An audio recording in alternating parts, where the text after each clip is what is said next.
Welcome to the Winning Family Podcast with Rodney and Michelle Gage, a podcast designed to help you win at home and in life.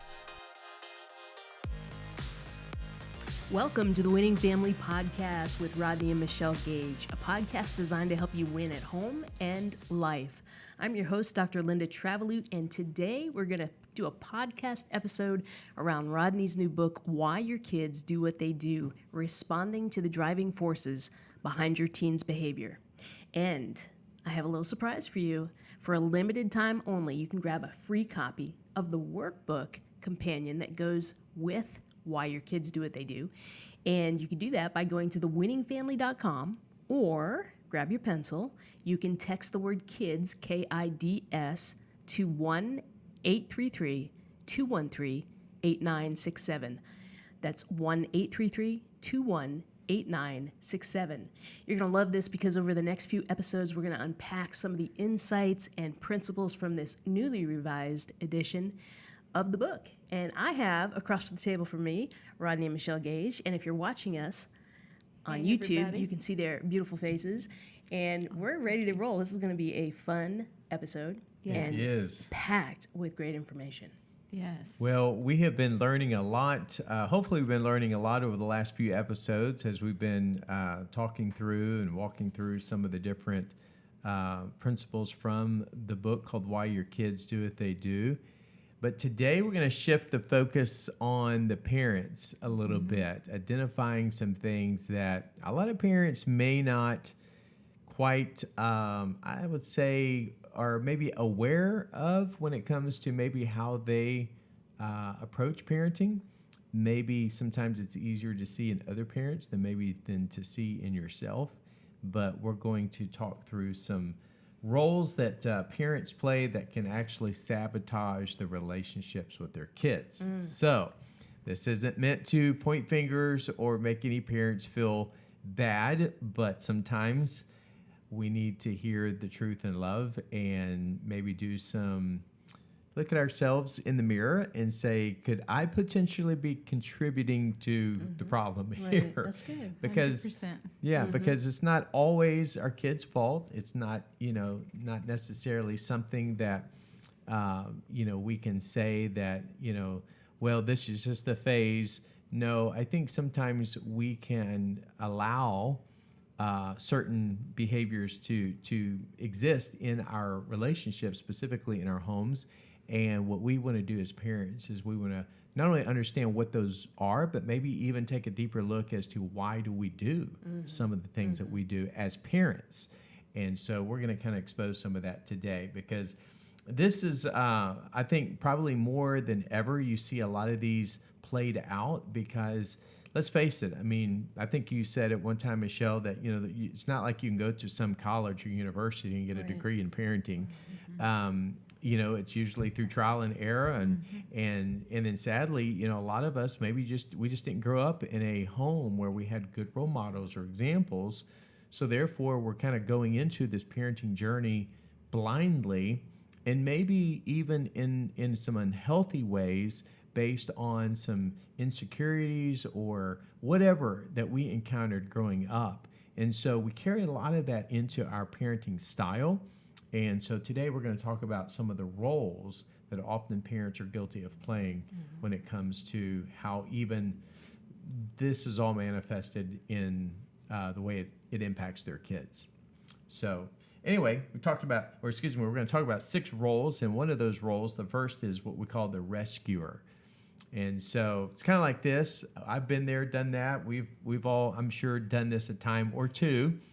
But it's like we're always there. Some may call it the helicopter parent, this kind of like smothers their kids. But I think it's really more of we're quick to jump in to rescue the day, to rescue our child from facing any form of consequence or, responsibility for whatever decisions, that maybe they brought upon themselves. For example, after you drop them off at school, you get the phone call 30 minutes later and say, oh, Mom, Dad, hey, could you bring me, I forgot, whatever assignment, or I forgot my whatever athletic gear, my cleats. Could you bring that to me?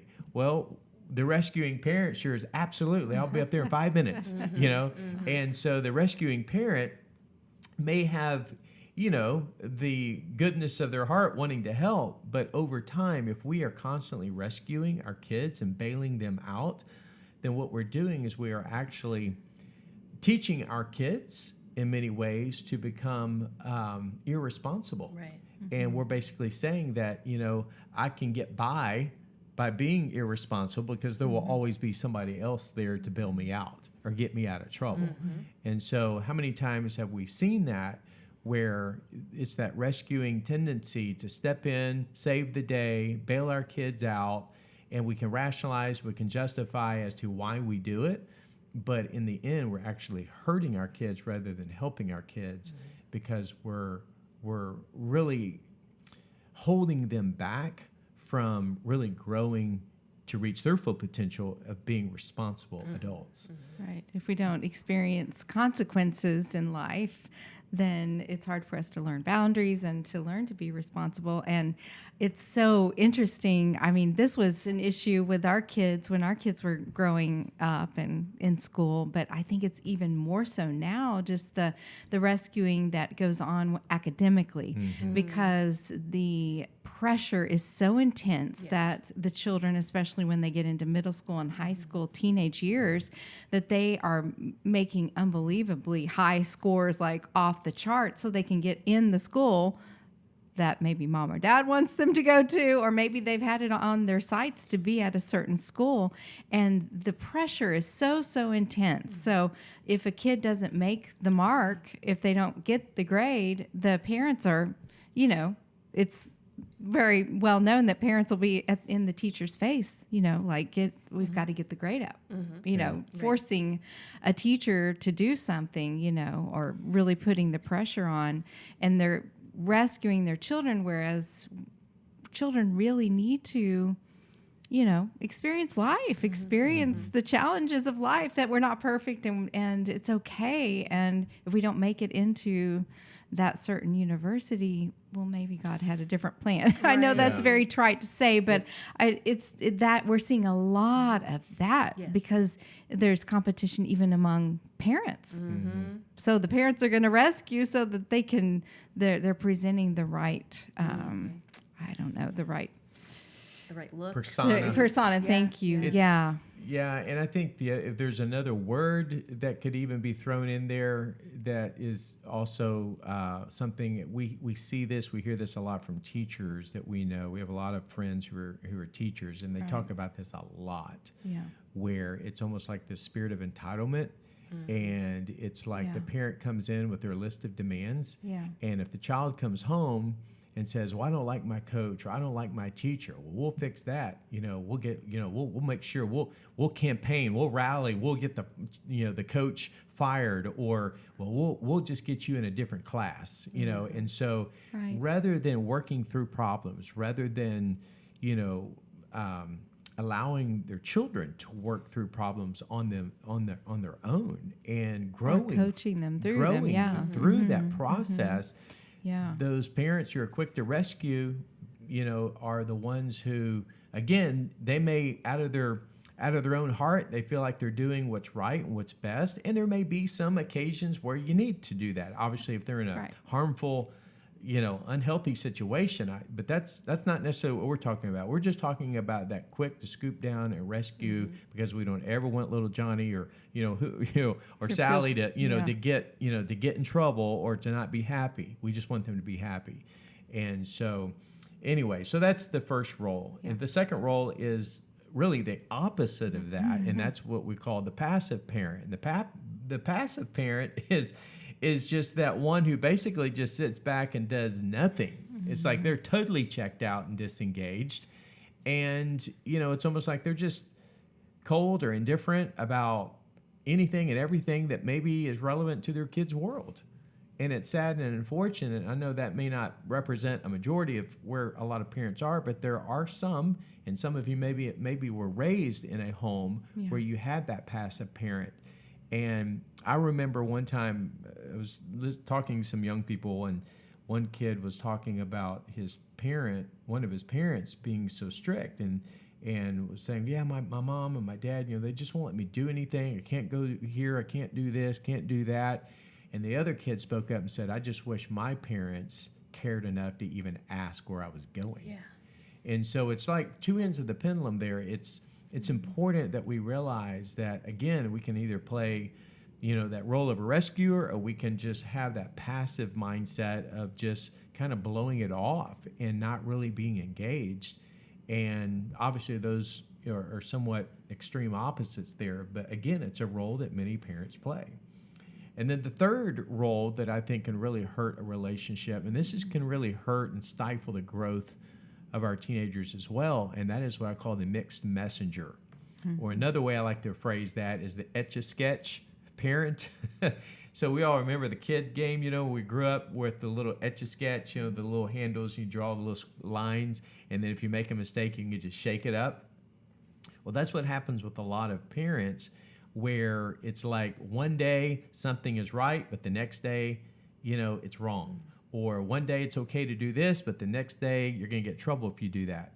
And so there's this mixed messages. It's this start and stop, effect of kids where they're automatically feeling somewhat confused, insecure, because they don't really know from 1 minute to the next what's acceptable, what's unacceptable. And it's because of the double standards. It's like, well, do as I say, not necessarily as I do. Right. And as a result, that sends a completely different message. Yeah. Right. Well, no wonder kids today are confused, because they are bombarded with mixed messages from social media to, what they're hearing among their friends, their peer groups, what's in the classroom. They don't know what to believe. They don't know why they should believe it. I mean, it's crazy. And yet, if they're not getting anything at home that is consistent and sound and that breeds security and stability, well, they're living with this sense of instability because of all the mixed messages that they're receiving. So that's the mixed messenger. And then the fourth one is what we call the popular parent.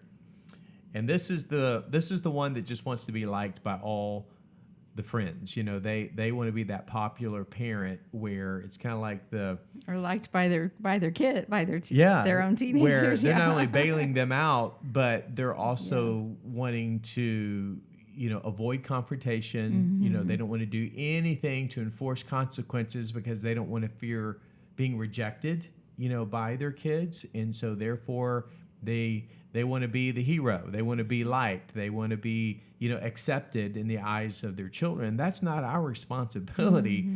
I heard it best said that leadership is about taking people where they need to go, not necessarily where they want to go. I think that principle applies to the parenting relationship. It's so important. We as parents have the responsibility to lead our kids where they need to go, not necessarily where they want to go. And so we, have to just be aware of the fact that as parents, we may have to put our, draw the line in the sand, or put our foot down and be firm in our convictions, be firm in what is acceptable and what is unacceptable, have clear lines and definitive boundary lines so that our kids know where they stand. They know what's right, what's wrong, what is acceptable and unacceptable. And sometimes, we may be unpopular. That's right. in the midst of doing that. Yeah. And so if our goal is to be liked and be popular and, and everything to be a bed of roses all the time, then we may need to take a hard look at ourselves in the mirror and say, why is it that I am afraid to enforce consequences or to hold my ground, in certain areas? Because what happens is that we may not realize it, but we are devaluing that sense of authority. And quite frankly, we're even devaluing that sense of respect. Right. That kids should have when it comes to the parent-child relationship. It's a parent-child relationship, not a peer-to-peer relationship. So these are some things that I think are just important. Number 5 is what I call the pitiful parent. And what I mean by that, and this is not a derogatory label by any means, but I think sometimes parents can put unrealistic expectations on their kids where, it's almost like they are looking to their children to meet needs in their life as an adult that their kids just are not equipped to do. Right. And or maybe we are expecting our children to kind of understand things about us. It's almost like they become that peer, that friend, that confidant that we bear our soul with. And I think it's awesome that parents can have a close, open, real relationship and conversation, but there are just some things that I think are inappropriate when it comes to how much we share and what we share with our kids, to the point where we're putting our kids in a vulnerable and almost in an unfair position where they're carrying a weight or responsibility regarding whatever it is their parent is carrying that is not a healthy situation. So we just have to be aware, of that as well when it comes to, just the emotions that as parents, how much is enough when it comes to what we expect our kids to carry in our lives as well. And then the last one is I call the dictator. And this one's pretty obvious, but this is just that drill sergeant of it's my way or the highway. It's all about the rules. And, everything's going to be okay as long as you do exactly what we tell you to do. You live up to these expectations. But at the end of the day, it's not about rules. It's about a relationship. And rules without a relationship will only lead to rebellion. But a relationship along with rules over time will build respect. And so we just have to realize that in all of these roles that we play as parents, we can either help the relationship or we can actually hurt the relationship. And so just being aware of these kinds of behaviors in our own lives as parents, like I said, it can sabotage it, or, we can set it free from the standpoint of allowing that relationship to thrive. Yeah, I think, God gives us all unique personalities, and we're all born into different homes. We all have different parents, the way we were raised. So there's no perfect parent. So it's not like you have to have everything exactly in a line and be this perfect parent, but it's like just being aware that maybe your personality lends towards being someone that needs to be the popular parent. Maybe you're more of like an 8 or a 7 on the Enneagram, and you want to be the life of the party and fun, and you want to be the popular parent, but and we just have to be aware of our flaws, and be, because we all have flaws. There's no perfect parent. So we all have different things that we deal with. And the way that we're raised really affects that too. What has been our model as a parent can really affect that too. Our insecurities, the needs, the things, the masks that we talked about in our last podcast affect us as parents as well, not just our kids. So I think this is great, just to come to the surface with it and just make us aware, like kind of wake up. Because sometimes we know we're struggling in certain areas, but we just need a little bit of a wake up call so that we can be more aware of it and start to handle those things, which I know you talk more about in the book, and why our kids do what they do. Yeah, this episode is kind of teeing up a lot of what we uncover in the second part of the book, where it's that looking yourself in the mirror and learning a lot about yourself as a parent as to why you parent the way you do. Yeah.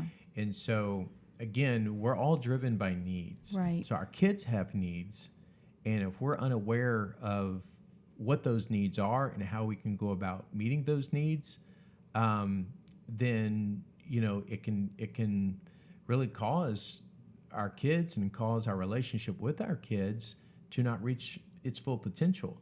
But at the same time, if we've got a lot of stuff going on in our own life, a lot of insecurities and baggage and just stuff that has hindered us emotionally and mentally and spiritually, relationally, in various ways through the years, then that's only going to have a ripple effect in the way that we see our kids, the way we treat our kids, the way we communicate with our kids, and ultimately the way we approach our relationships with them.